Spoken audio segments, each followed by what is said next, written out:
Hello and welcome to a very suspicious episode of Pittsburgh Sports Memories. On this episode, we'll be going over some of those sports conspiracy theories that you might have heard over the years. And so, get your tinfoil hats ready and, get your underground bunkers stocked with all your food. And, we are not having Alex Jones as a guest on this podcast because we can't afford that kind of lawsuit. So.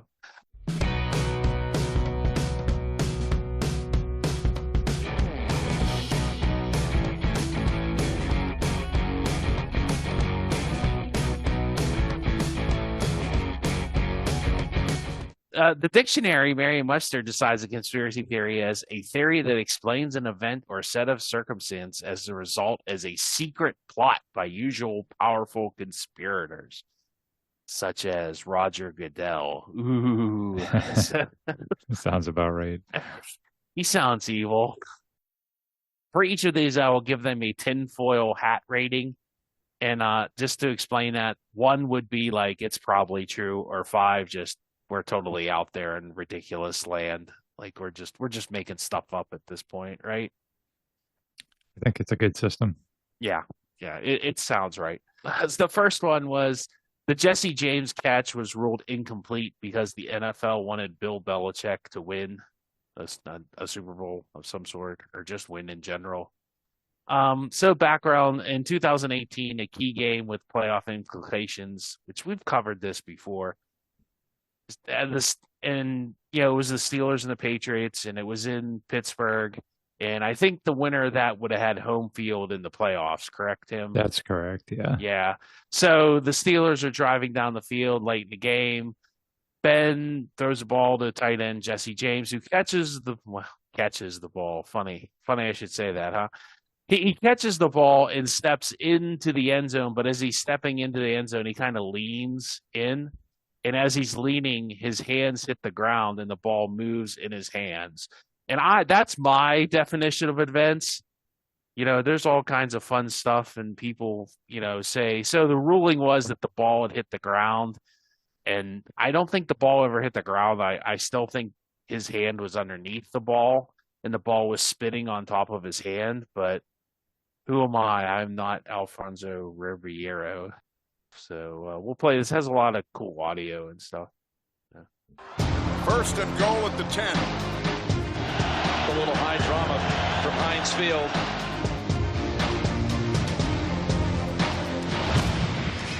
To the end zone.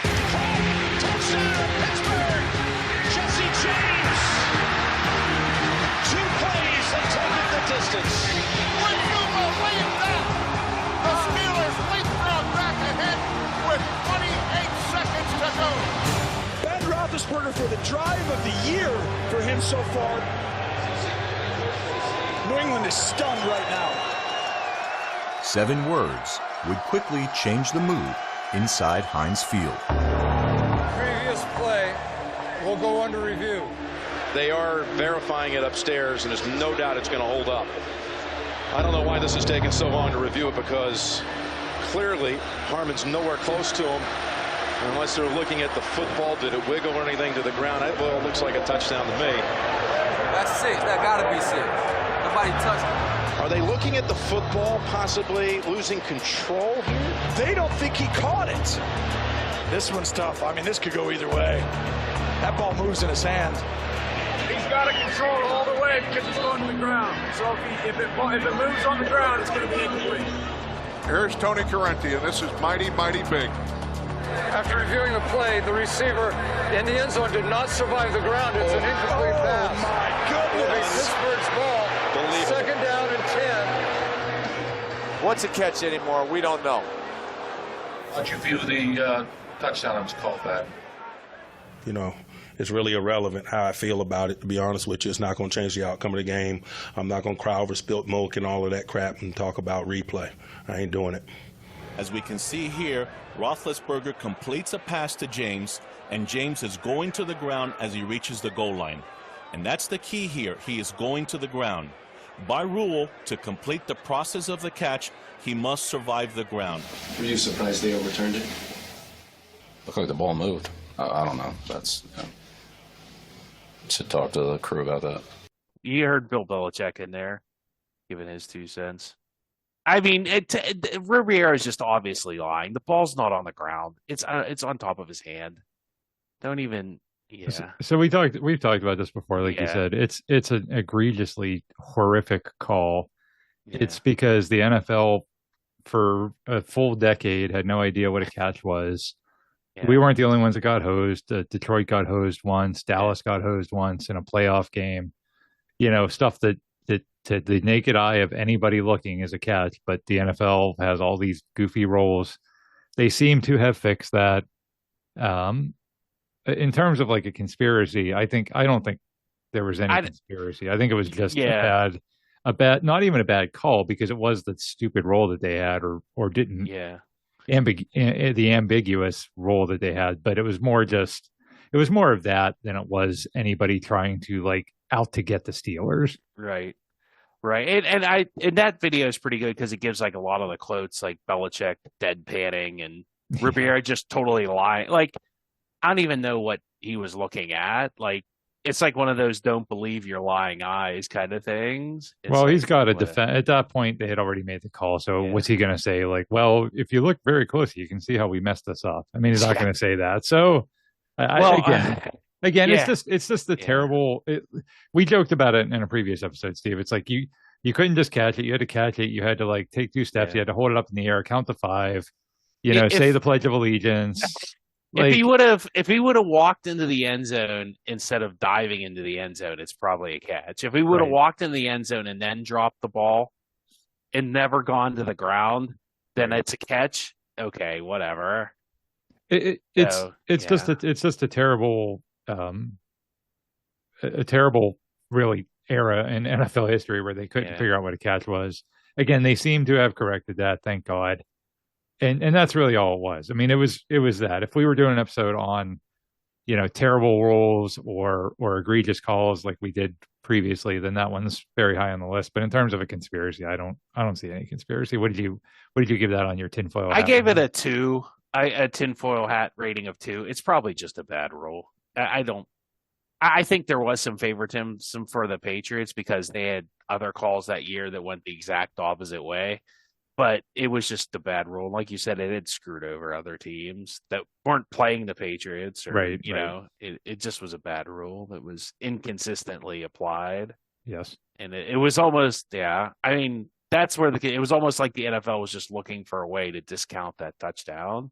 And, Ben doesn't throw an interception on the next play. Maybe it doesn't matter. Maybe, they can... Well, that's the one thing everybody forgets. The Steelers still had the ball, and it was 2nd or 3rd down. And a field goal sends the game into overtime. Yeah, I don't know how much time they had. They said 28 seconds in that clip. Yeah, so they actually still could have kicked the field goal to go to overtime, but they kind of screwed it up, and then they ended up throwing an interception.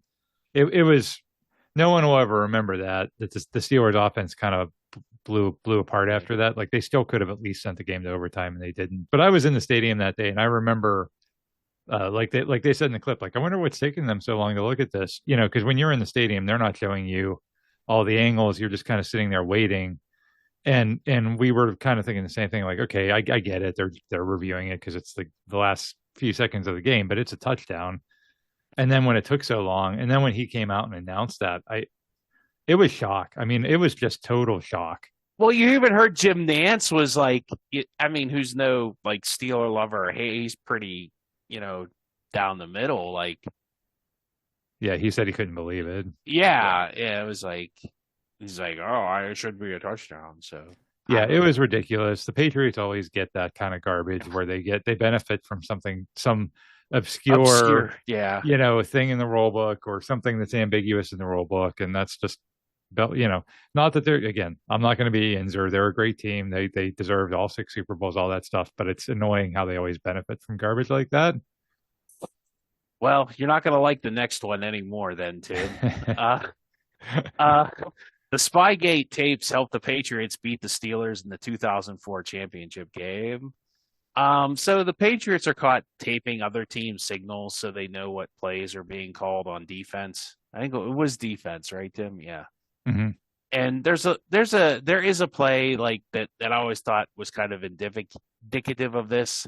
in the 2004 AFC Championship game, there was a perfect play call against like a Steeler, like Polamalu does like a blitz, and they kind of caught the Steelers like in a perfect play for that, like a reverse or something that scored a touchdown and kind of put that game out of reach.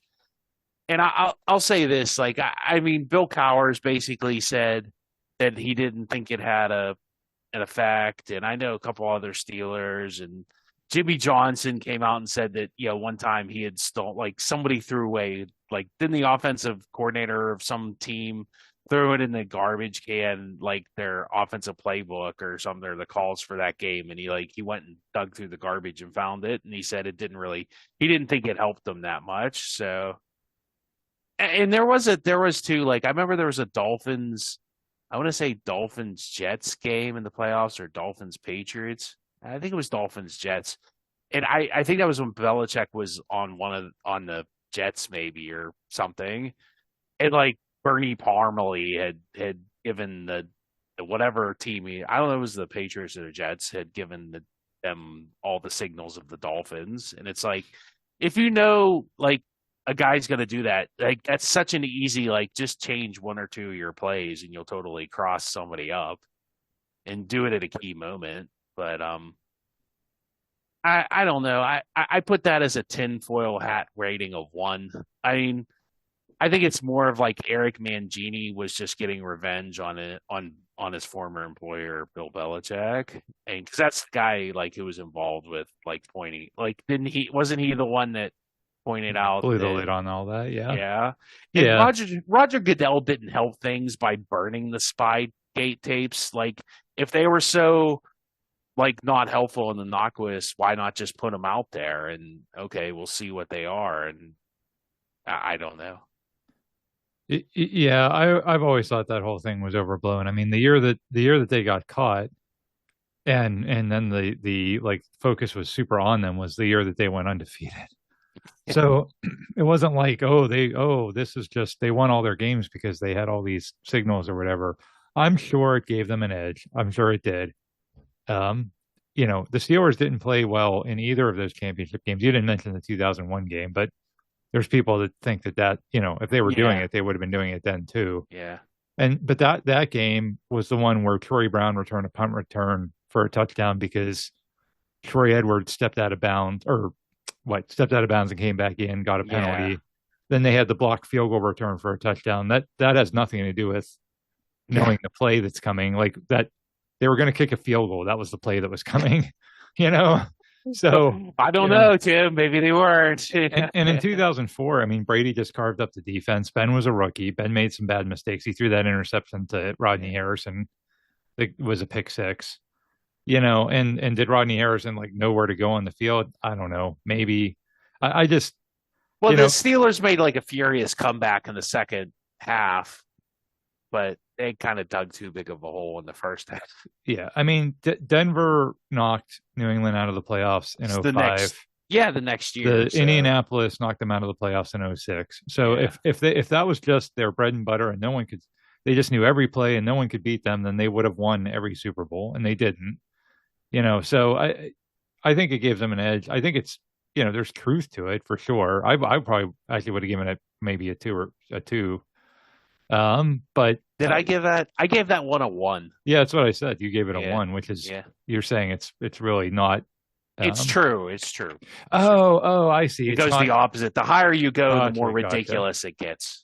Okay. Yes. So I guess I'm sorry if I wasn't clear about my rating. No, scale. You were. I'm sorry. The more tinfoil hats you're putting on, the worse. The crazier you are. Yeah. I get it. That makes sense. So no, I wouldn't have given it a 1. I would have given it probably like a 4. There's truth to it, but how much did it really help? But it really happened. It wasn't like it's like provably true that it happened. How much did it benefit it? Right. And that's the debate. That's the conspiracy is that the Steelers win 2 more Super Bowls or in 2 more Super Bowls if the Patriots don't have a video camera. And I just don't buy that at all. I really don't. But people, that's what people want to believe. And I get it because the Patriots, they cheat and, they did cheat. Like you can't say that they didn't cheat. Well, okay. Number This will conclude the Patriots part of our podcast. We'll just get them all out here early. The NFL wanted the Patriots to win Super Bowl 36 in 2001 because of 9/11. You remember that one, Tim? I remember people saying that. Yeah, like the Steelers, we just went over that. They lost the 0-1 championship game, but once again, Troy Edwards doesn't run out of bounds. Chris Brown doesn't get a field goal kick blocked. I mean, and they had their secondary really wasn't that good. And I don't know that Kurt Warner wouldn't have carved up the Steelers secondary. I mean, quite honestly, Drew, I've always thought if Tom Brady doesn't get hurt, they probably blow the Steelers out in that game. So the Steelers shot themselves in the foot that game. Cordell Stewart threw interceptions in the second half when they were trying to come back, and they just lost. I mean, the Rams were a really good team, and they lost to New England too. New England just had everybody's number that year. They were kind of that team of destiny. I think so you don't think you were fixing it for 9/11 because 9/11 had happened, right? But it's year. Like, why? Because they're called the Patriots. I mean, that's such a stupid reason to want them to win the Super Bowl. And a Steelers Rams Super Bowl would have been much more compelling if you think about fan bases and and all that kind of stuff. To me, that would have been more compelling than the Patriots being there if you're the NFL and you wanted people to watch or whatever. So, Steve, one thing I'll say about conspiracy theories in general, to me, there's always two things that I feel like you have to really look at when you evaluate a conspiracy theory, and it's motive and logistics, right?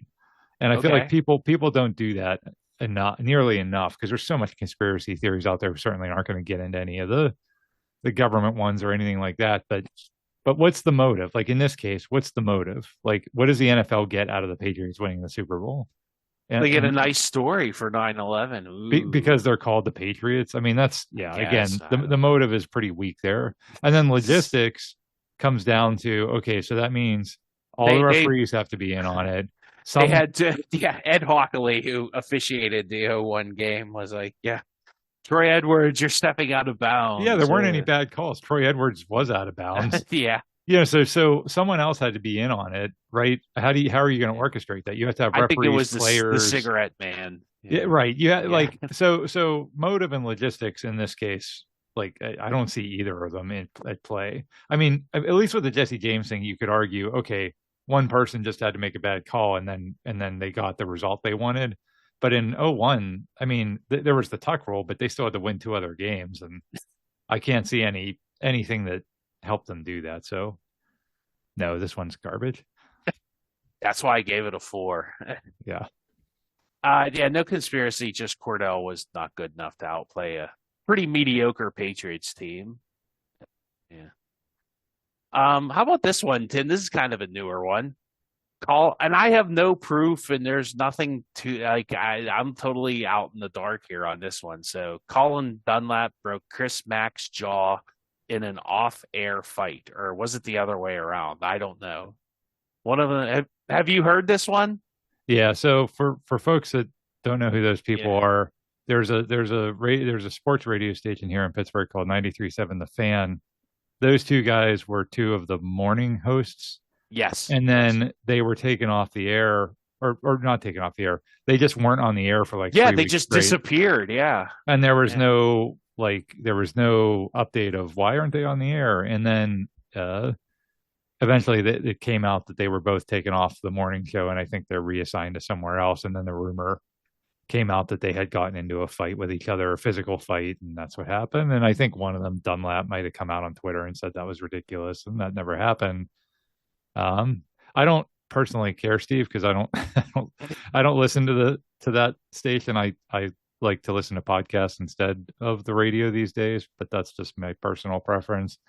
But I had heard that, yes. Yeah, and it's just I think the weirdest part was they just mysteriously disappeared. Like no explanation was given.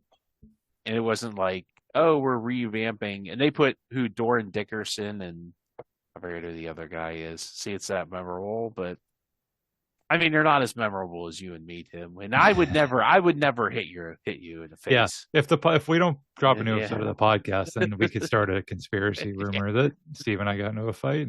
Yeah. Yeah. Some quotes about it. There actually was a quote from whoever runs that place over there, Pittsburgh marketing manager Michael Spacapoli. This is from the Post-Gazette. As the fan continues to drive the sports conversation in the city, it's important for the radio station to be able to deliver on all platforms where the incredible sports fans in Pittsburgh are every day. And this move allows us to do that. And so they said Dunlap and Mack are transitioning to multimedia roles. They will have a presence on all of Audacity's Pittsburgh properties. So it just, then the rumors had swirled about them. I think I put this as a tinfoil hat rating as 2. Something happened. I don't know if it was a altercation, just business, or somebody got mad at somebody and they said, well, fine, we'll fire you both. That sounds like a corporate move to me. Like they both got in some sort of argument and both of them said, I can't work with the other one. And so they said, well, you're both gone. So that's entirely possible. I mean, that sounds like a corporate move, doesn't it, Tim? Like they're just, I'm not going to pick sides. Neither of you are really, you aren't like exactly Howard Stern, so you're gone. Right. That probably makes sense. And I think, I mean, people in Pittsburgh are very particular about their media figures, and those guys, especially Dunlap, is very, he's one of those, you either love him or you hate him. Yeah, people don't like him at all. Yeah, well, and but some people do. Some people, like, again, it's one of those things, and we have a lot of sports personalities like that. I think the days of like Myron Cope and like Stan Savern, the late Stan Savern. Yeah, I think those days are gone. Yeah, right. There were guys that were just universally, not loved. Well, loved, I would say. And if you didn't like him, it was just not your cup of tea. As opposed to now, it's kind of like it's that almost it's very sports-esque, right? I either love that guy or hate that guy, and so I think that probably is what led to some of that speculation. But to your point, when you handle something like that, somebody disappears off of a radio show and then you don't give any explanation for 3 weeks. I can see why, there's a conspiracy theory. Yeah, I think that was poorly handled. And I think, too, they don't want to get rid of him because then they'll have to pay him to do nothing for 6 months. So they just kind of made up this like role that they're doing. So make it up on day one, right? Like, yeah. Why wait 3 weeks? But that, like you said, that sounds like you're right. Something happened. Who knows what it was? Something happened, and they needed time to sort out and figure out what they were going to do about it. And once, I guarantee you, I think both their contracts are up in January of next year. I guarantee you by the time January rolls around, neither of them are with the station anymore. I'd be willing to bet cash money on that. Unless they, get some crazy, kind of something happens where they make their own way. But, oh, well, good luck in both their future careers, I guess. So here's a good one. Jerry Jones paid Neil O'Donnell to throw 2 interceptions against the Cowboys. In Super Bowl 30, the Steelers lose to Dallas because of Neil O'Donnell's 2 interceptions. And yeah, the second one was really bad. He did throw to Larry Brown, who was just kind of just standing there. But I mean, really, Jerry Jones had to pay him for that? I don't, once again, your motivation and logistics. So like literally wouldn't, like if let's say Neil O'Donnell doesn't throw those 2 interceptions, leads the Steelers to either a comeback or an almost comeback, but like it just falls short on 4th down, or he pulls a Ben Roethlisberger and throws like a late second touchdown and they win. God forbid. Like, wouldn't Neil O'Donnell be worth a ton more money than he already had gotten in free agency? I mean, I just don't believe Jerry Jones was like going to be able to pay him enough money, and then like it would like cast a shadow over his career. Like Neil O'Donnell's like never really lived that down. Like if Neil O'Donnell does that, he's a legend in Pittsburgh for the rest of his life. And 2, like how could the Steelers ever let him go in free agency like they did? Like, don't you think so, Tim? Like how would Neil O'Donnell have ever left town if he's a Super Bowl hero? Like, would Dan Rooney have been that ballsy to like, nope, hit the bricks. We're going with Mike Tomczak.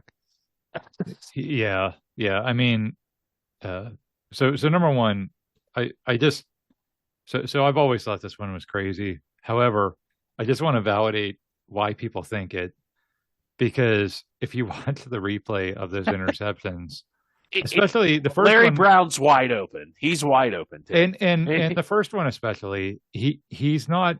Larry Brown has no business being where he is. Like, I don't know why they had Larry Brown on a side of the field where there were no receivers and why he stayed there. Like, I get you're playing zone, but you have to, I don't know, at least run in the direction of the receivers, and he's just covering grass.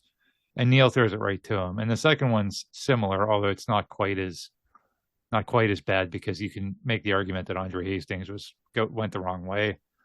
But so I get why people think that. Also, like we talked about in the episode we did on that Super Bowl, Neal O'Donnell was always known as the safe quarterback. He didn't throw bad passes. He would take a sack rather than throw a ball into tight coverage, or throw the ball away rather than, that was who he was. So for him to throw not one but two completely egregious interceptions to the same guy in the second half of the Super Bowl, so I get why people think it. Again, going back to logistics and motivation, I mean, you're right, Steve. The motivation to win. Neal was going to be a free agent after that game was over. The Super Bowl winning quarterback being a free agent.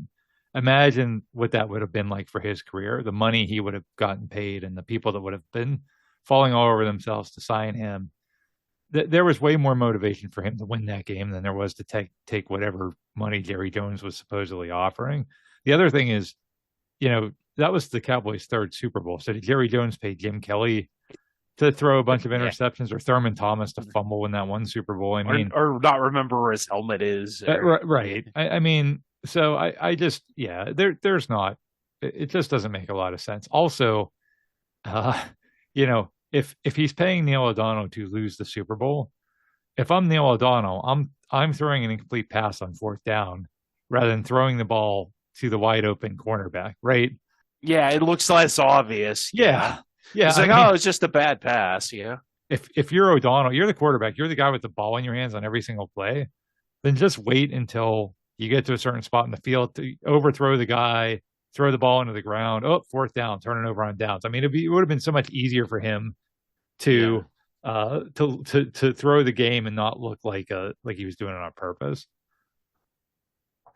Absolutely. I gave that one a 5, a full-blown, ridiculous, stupid, didn't happen. I'm not even sure what you're talking about. But like I said, I think the Steelers would have, if he's like a Super Bowl winning quarterback, I don't see how the Steelers don't re-sign him, but I don't know. Dan Rooney, I mean, he didn't blink when it come to stuff like that, so it would have been interesting. We did an alternate history episode. Yeah. That would have been an interesting one to sort of think about. Like, what if Neal leads them on the game-winning drive and they beat Dallas in the Super Bowl? What happens after that? That would be an interesting thing to explore. I wonder what would have happened. I'd have been.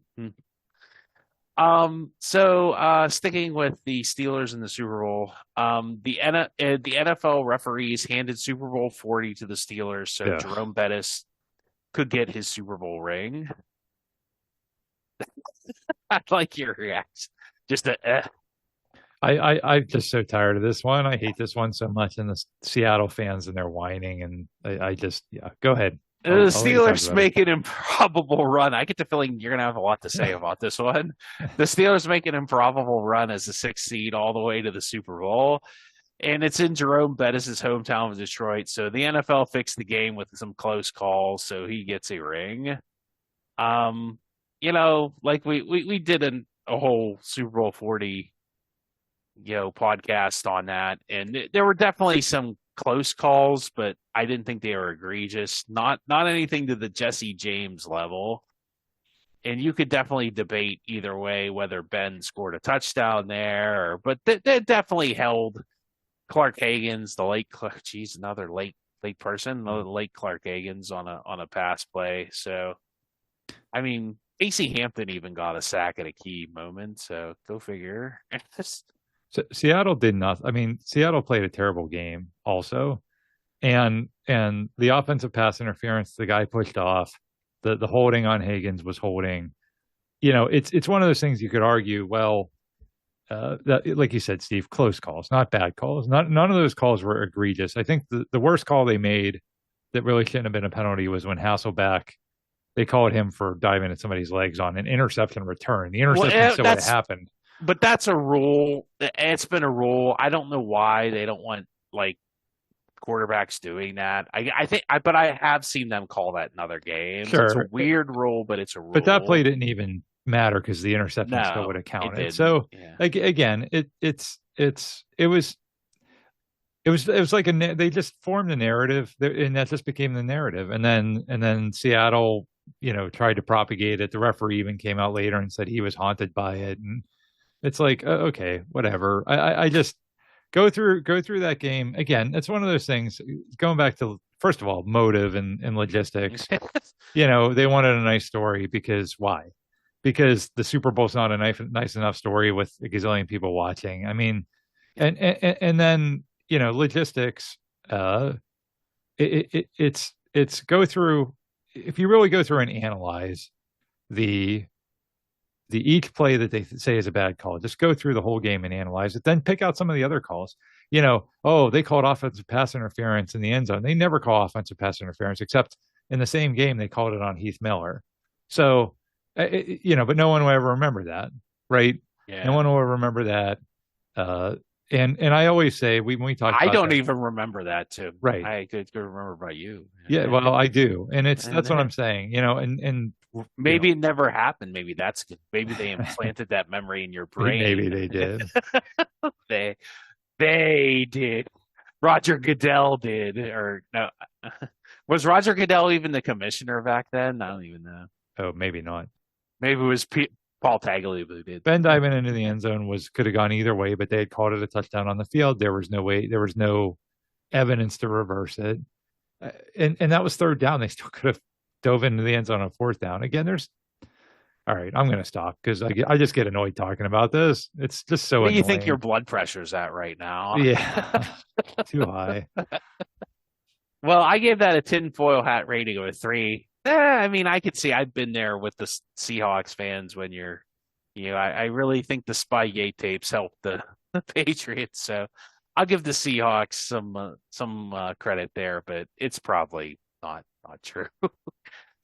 Just some true. Close calls, and I just what is annoying me anymore is anytime a team accomplishes something, and this is happening even in the NBA playoffs with that the Djokovic guy.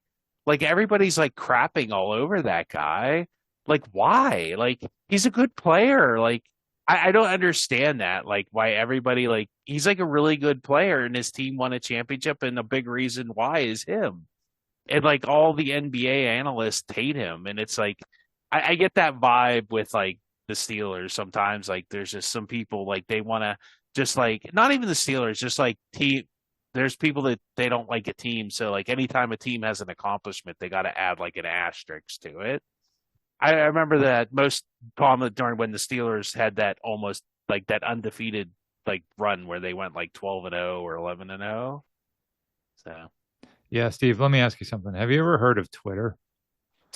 Yes, I post on there occasionally for our sports website. That's where we are as a society. Is we're Twitter, where everything's negative, everything's tear people down, try to get people in trouble or canceled or just make fun of them or just be negative, and that's just unfortunately. It's just annoying in sports because like this is somebody's accomplishment.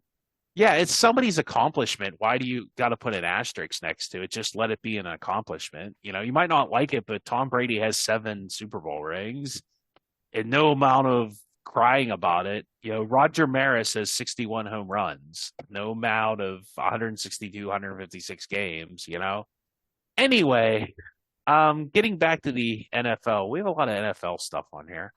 The NFL refs handed the AFC Championship game in 1998 to the Broncos so John Elway could get a Super Bowl. So this is like the reverse Jerome Bettis kind of, not reverse, but just Just substitute John Elway instead of Jerome, because John Elway was kind of the same part of his career as Jerome Bettis at this point.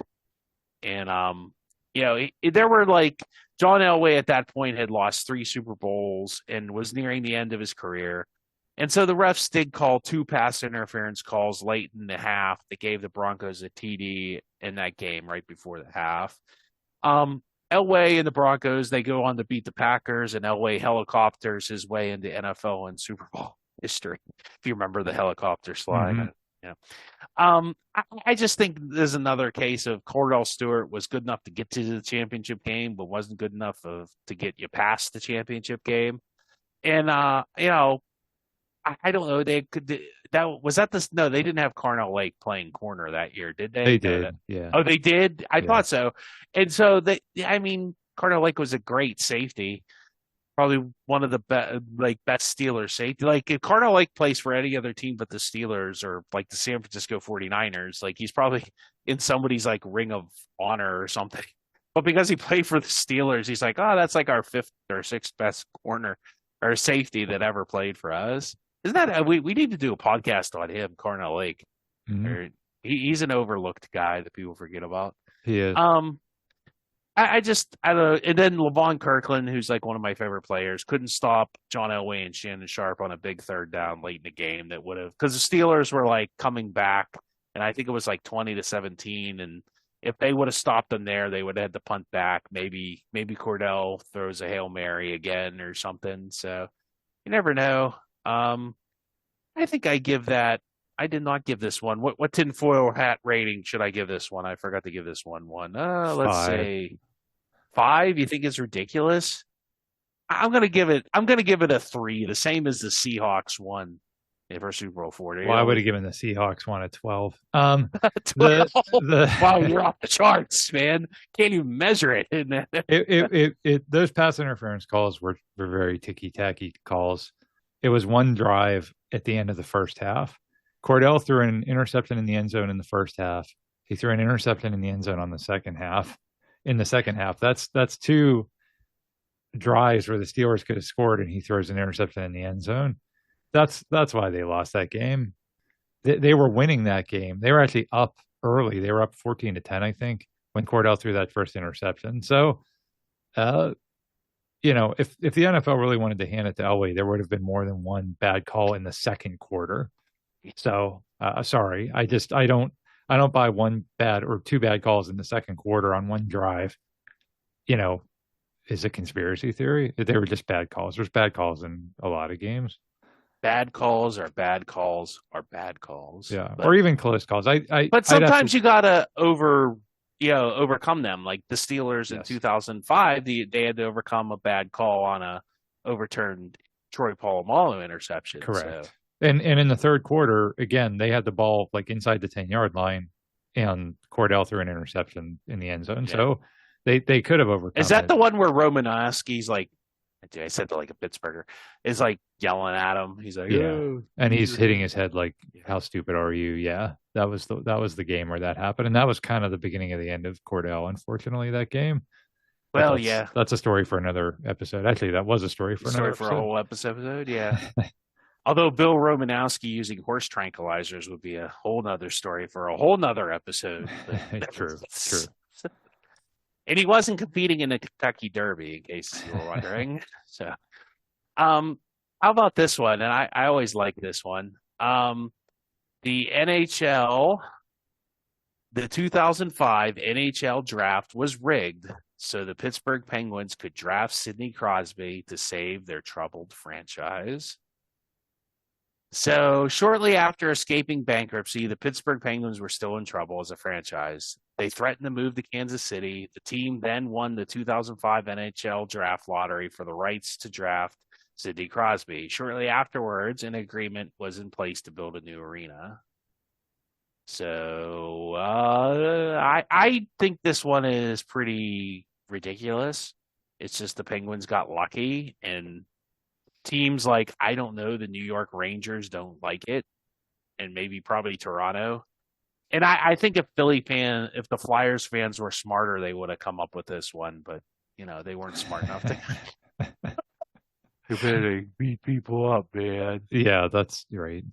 The again. So I'm going to go to my logistics argument on this motivation. One. Yeah, well, I'm sorry, my motivation argument. Yeah. Well, even the logistic. Well, they do say that New York would have been the much better. Wouldn't you rather have the biggest star in the biggest city, biggest market? That's where I was going with that. Is motive? Why Pittsburgh? It's like they really wanted to save the Penguins that much. What would they care about the Penguins? What did that give them?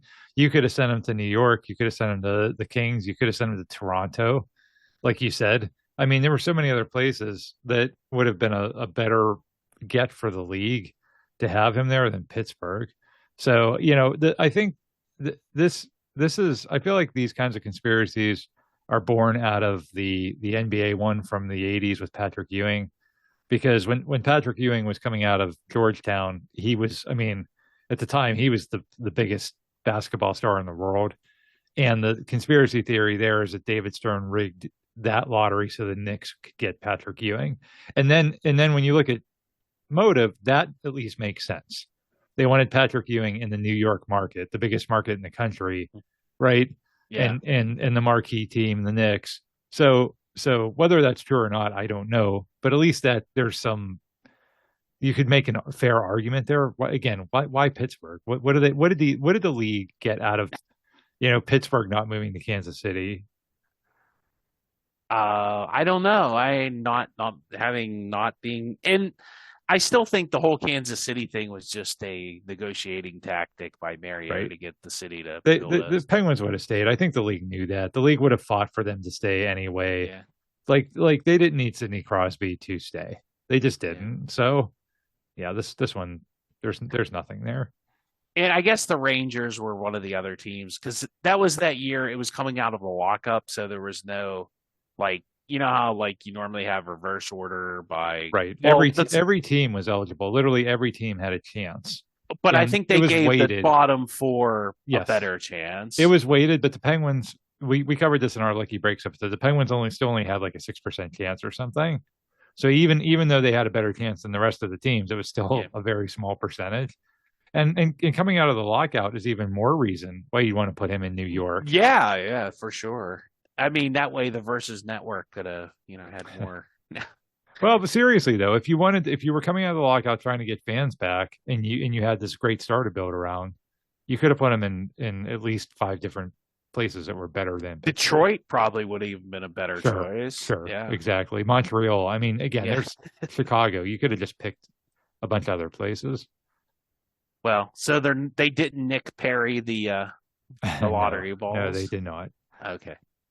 I gave that tinfoil hat rating a 5.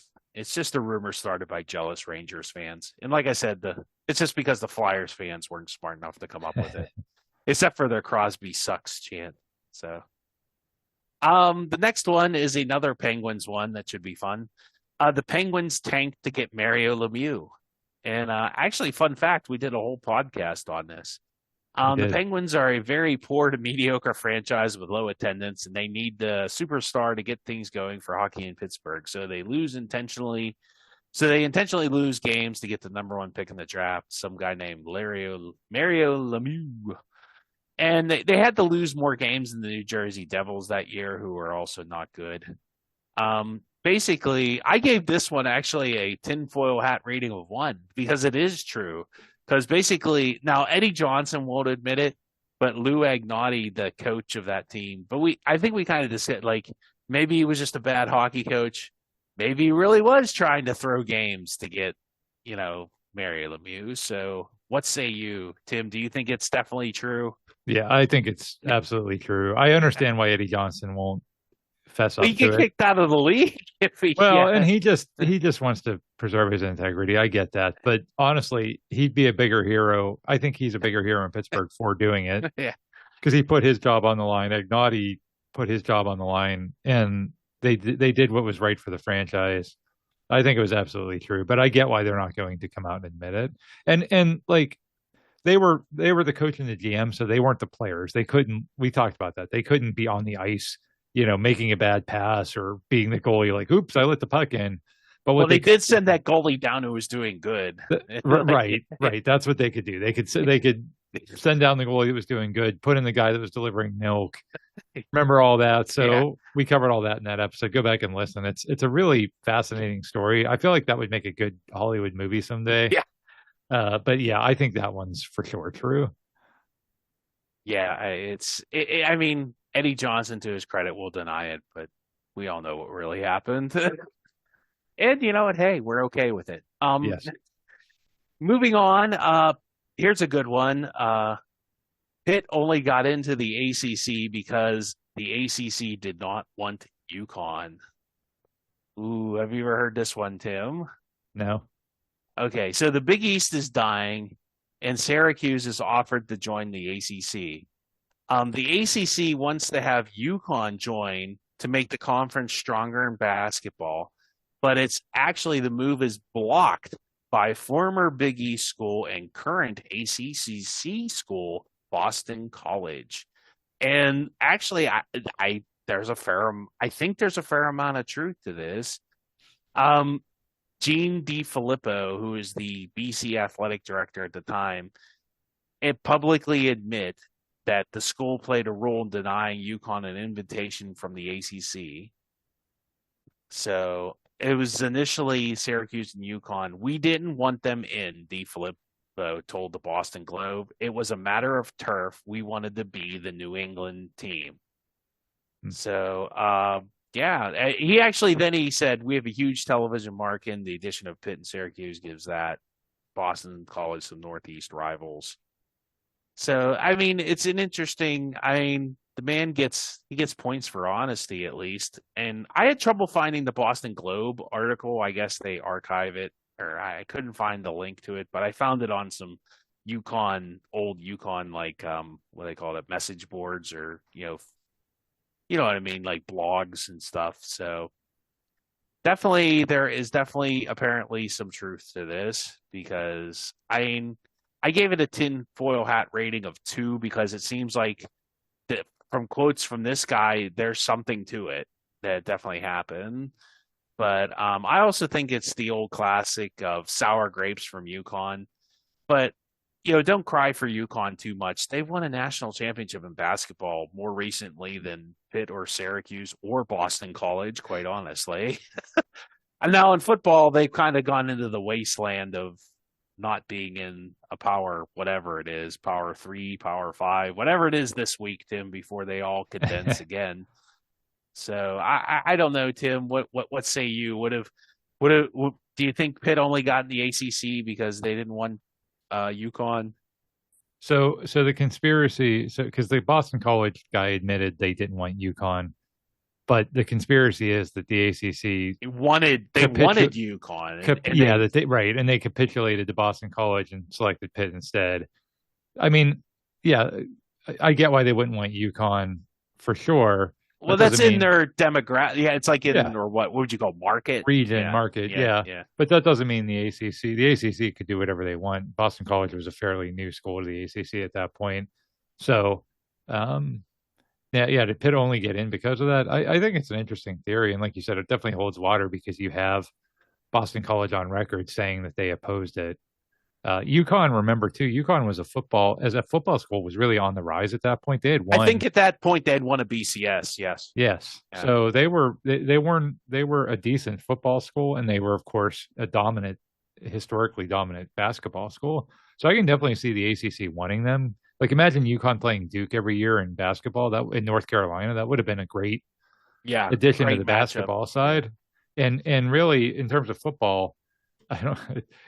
At the time that it happened, I don't know that Pitt really added more as a football school than UConn did, if we're being totally honest. So, I think in market, I think Pitt's not splitting the market with Boston College is probably the biggest. Fair. I just meant in terms of like the how good the program competitive was. Yeah. I don't know. I think UConn was in a pretty weak Big East, so. Well, so was Pitt, and UConn was better, than them. So, but this was back when Pitt. Well, no, 2005. So I guess Wannstedt was still there. Was he? Yeah. Well, it was like 2011, 2012, around that time is when they made all this. So that we have gone through like 10 different coaches. So, yeah. So I think it's a legit theory for sure. Yeah, I don't know. I can't believe that UConn's a bigger draw than Pitt, but hey, what do I know? I'm not a marketing football person. So, Well, like you said, it probably doesn't make sense to have somebody that's that close. It's why it's why West Virginia probably didn't get in. yeah, well, I don't know Louisville over West Virginia. I know Louisville has a pretty strong fan base though, but so does West Virginia. But it's a bigger But one. I'm talking about your point about splitting the Yeah, market. it doesn't split the Pittsburgh Yeah. market per Yeah. se. But a West Virginia fan still isn't going to turn on the Pitt, whatever North Carolina game or whatever. They're not going to care about that. Like I said, I don't think they have much to cry about. They're pretty good in basketball, but their football team is just kind of languishing in anonymity, unfortunately for them. Here's a good one. Penn State and Joe Paterno wouldn't play Pitt because of revenge for not joining a conference with them. So I actually was able to find a UPI article from 1981. Hey, look at me, Tim. I put on my little reporter's hat and was like, "Hey, Sonny, get me the article from 1981."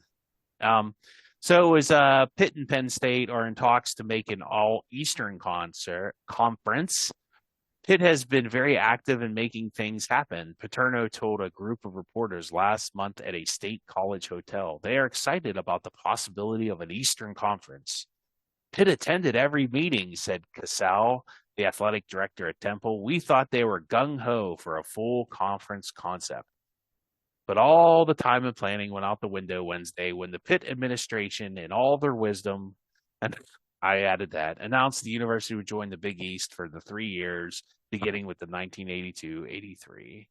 And that killed the Eastern League before it could get off the ground. The defection of Pitt, which is nationally known football program, this is 1981, Tim. So we were nationally known back then, and big city exposure would have put a viability of a new all sports conference on the critical list. So they were under when we knew the Big East was courting them. This guy said, but we under the impression that Pitt had turned them down. Also, Dave Wannstedt had said he had talked to Joe Paterno. Paterno had no interest in reviving the Pitt-Penn State rivalry, even though Wannstedt had telephoned them about it when both were still coaching. He said, "Dave, tell Jeff Long I have no problem with Jeff, but here's the deal. As long as I'm here, it's just not going to work out," Wannstedt said, recalling his conversation with Paterno. Why and how, I really don't know, Wannstedt said, and didn't ask and didn't care. Gotta love Dave. I gave this a tinfoil hat rating of 2. It's probably, I think it's true more than false. I didn't give it a full 1 because it's still kind of murky out there who did what and to whom. Probably is a revenge move by Paterno for not going along with them in the conference in the early 1980s. And it maybe was best for Pitt considering all the baggage Penn State has now. And once again, we're just talking about how they were splitting the market. If Pitt and Penn State would have tried to, join the Big Ten eventually, let's say all those, eventually they would have had to try to join the Big Ten or something, right? If you look in your crystal ball. We'll talk about a what if episode, huh? Did we do that as one of our, I don't know. I think we did do that as one of our what ifs. And they would have had trouble. I think that's one of the reasons Pitt has never been invited to the Big Ten is because once again, the UConn thing, why does Penn State want to split its territory with Pitt? Yeah, and it was interesting. That was Pitt that blew up that Eastern Conference. I think that there's a lot of truth to that. Paterno, Penn State's always been arrogant and petty. That's 2 things you can always say about the Penn State football program.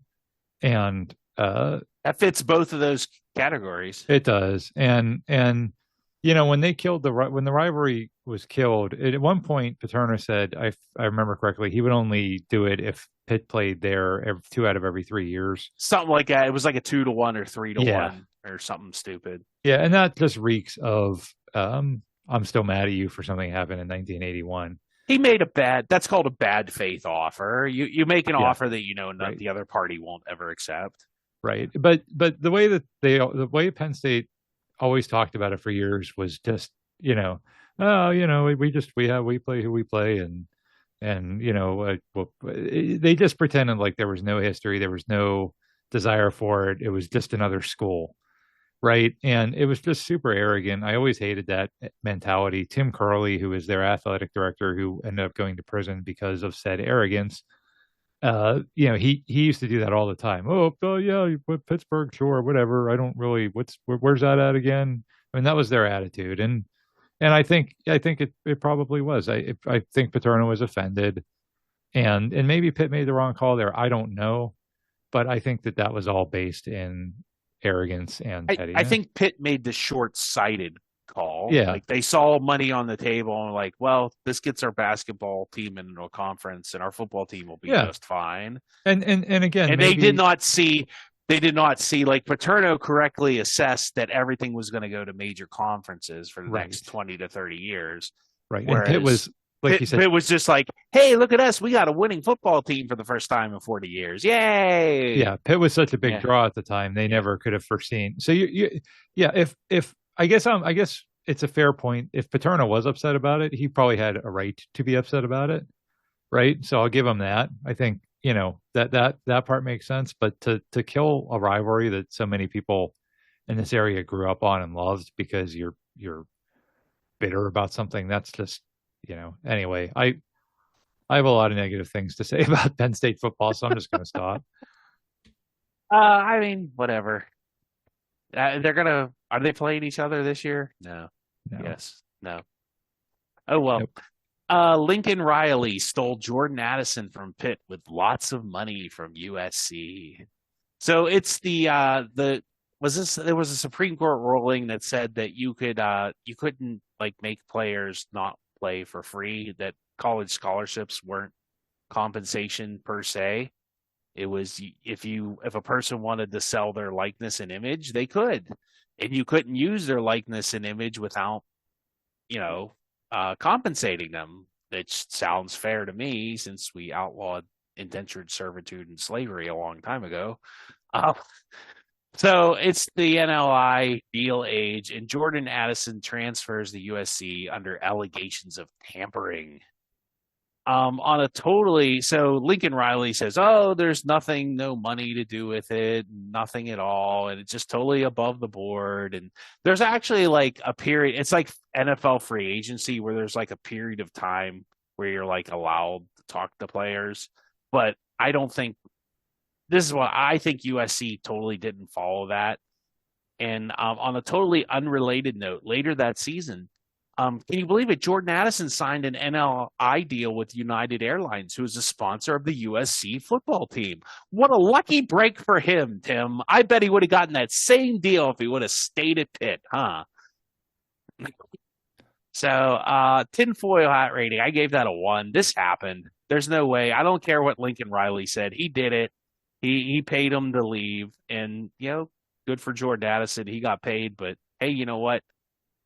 What draft pick was he in the second round or third round? No, he was, no. Was it a first round still? Yeah, Minnesota drafted him in the first round. So he did okay for himself. I think that's absolutely true. I think this NIL thing will hopefully settle down at some point, or they'll figure out how to maneuver it. Right now it's very Wild West. And I feel like you're going to just have stuff like that all the time where you can just lure people away with prizes, big prizes, and so it is what it is. Yeah, it wasn't the money that I think Narduzzi was upset about. It was the tampering with, like, basically recruiting a player while he's still playing for another team. And I think that, and Narduzzi has a point. It's like, we developed this guy. Why do you get to just come in and treat us like a AAA baseball team and raid our roster? So, right. I mean, he has a point. Yeah, I mean, it was nonsense. At the same time, if you're Jordan Addison, Kenny Pickett had graduated. Did you really want to stick around for another year to have Keaton Slovis throw you the ball and potentially hurt your draft positioning, or did you want to go to a bigger marquee school like USC? So even without Lincoln, he didn't really have that good of a year at USC either, quite honestly. He did okay, right? He definitely wasn't as good as he was with Pickett, but at the same time, would he have been better at Pitt? I'm not sure about that either. we didn't. Pitt had a little bit of a drop off with their offense, especially in the passing game, because again, their best quarterback in the last 40 years had gone to the NFL. So I don't necessarily fault Addison for making that decision. I wish there was less of the stuff you talked about, and I believe that absolutely does happen and did happen in this case. I just, like you said, there needs to be, okay, you can negotiate with players, but only during a set time. And it just doesn't seem right to be tampering with a person that's in the middle of a season I know bowl games meaningless, but I guess, if they're playing in one of those 4 meaningful bowl games, that would be really bad. So anyway, like you said, hopefully, I think I saw the NCAA came down with some more rulings on the NIL that they have to follow the rules set up by certain state, whatever your state has or something. So see what happens. How about this one? Kenny Pickett was offered by Notre Dame to transfer. Ooh, after a disappointing 2021 season, what was his first senior season? Was that 2020, 2020? It would have been 2020. Yeah, 2020. There you go. Notre Dame and used car salesman Brian Kelly try to recruit Kenny Pickett to Notre Dame. Okay, I just found this out. I'll throw it out there. He said, speaking with Roddy Jones, I guess people reached out to Kenny Pickett to go to Notre Dame a year ago. I had no idea. He didn't say anything to me, which obviously it didn't get that serious. But Notre Dame recruited him through back channels. And the back channels were Brian Kelly's burner phone. I guarantee it. So, and then he goes on it's not former Notre Dame coach Brian Kelly, but someone's telling these guys, whoever they are, to come to Notre Dame, right? It was definitely Brian Kelly. There's no way it wasn't Brian Kelly. It is Brian Kelly. That's a move that he would make. So, tinfoil hat rating. I gave this a 1. It definitely happened. Now that Brian Kelly's at LSU, I'm sure he's expected to do this kind of things. I'm sure he's going and recruiting all the Alabama quarterbacks with all that sweet LSU money. So good luck with Brian Kelly and his quest, and good for Kenny Pickett for staying at Pitt. He really is a Pitt legend and a very loyal person to Pittsburgh in general. I am glad the Steelers have him, and he's probably one of the favorites to come out of Pitt in a long time. What say you, Tim? Yeah. I'm sure there's probably a lot of truth to it. I give a big who cares. I heard rumor that you're a secret Notre Dame fan. I'm fairly neutral on Notre Dame. A lot of people hate Notre Dame. I kind of like Notre Dame, but I remind you, sir, you're under oath. No, just kidding. So they tried to get him and he didn't go. Okay. You know what I mean? And good for him. You're not getting all offended. I don't know. Maybe just because I'm not a big Notre Dame fan. Well, Brian Kelly's annoying, so I get that too. He just is. So I get why people. And I don't understand. Yeah, why Pat Narduzzi is oh yeah, it's not Brian Kelly. Come on. Well, Pat Narduzzi is annoying too. So, and I love Pat. Well, Narduzzi, you know what? He's Batman. He's not the hero we need. He's the hero we deserve, or whatever. Yeah, right. He's not the coach we need. He's the coach we deserve. So that's who we got. And I'm going with it. On that note, we're the podcast you deserve and not you need, I guess. So, or is it the other way around? Thank you for tuning in. Check us out on our website and on Twitter, and word of mouth's great too. Thanks for listening through all these episodes. Hey, how many episodes are we up to, Tim? We got to be. This was episode number 92, Steve. Wow, we'll have to do something big for the 100th. Thanks a lot for tuning in, and we'll catch you next time on Pittsburgh Sports Memories.